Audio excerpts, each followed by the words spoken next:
that is definitely a big misconception out there, and we really take a lot of pride in an accurate report, and a lot of it too is, we're basing those reports off of our river patrol, Hmm. based off of, anglers coming back to the welcome center, letting the guest services staff know, how fishing is. And, there's a variety of skill sets down Yeah, there, or the fish could be in different, more concentrated in one section of the DSR than another. So it really can be very situational and dependent. And we really pride ourselves, probably reporting less than what is actually going on down hmm there. I'm not going to say we get it 100% right sure. all the time. There's always people that take exception with our reports, but that is really a strong focal point that we all take pride in at the guest services portion, staff. So.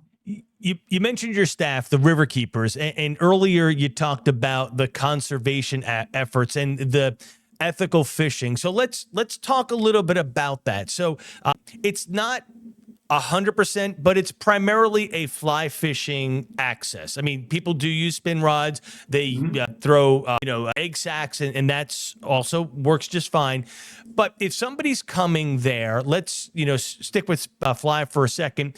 What weight rod should they bring? And then what are you looking for? Because there are some regulations from New York State that you enforce and probably Mhm. enforce better than other areas on the river.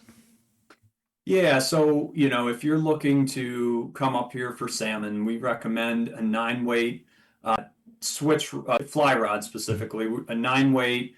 I recommend 10 to 12 foot fly rod, a switch rod. If I had to be really specific, if Yep. I'm going to take it even more specifically, our sister company, Douglas Outdoors, their DXF 11.5 foot switch rod is really, once they came out with that, that's the only rod I've used on the, for fly fishing for salmon. So that really is the recommendation. The length of the rod is important. This is primarily subsurface fishing, where you're using a little split shot. The river is very fast, as you've seen in some of the shots that you've shown, and you need a little bit of split shot to get down.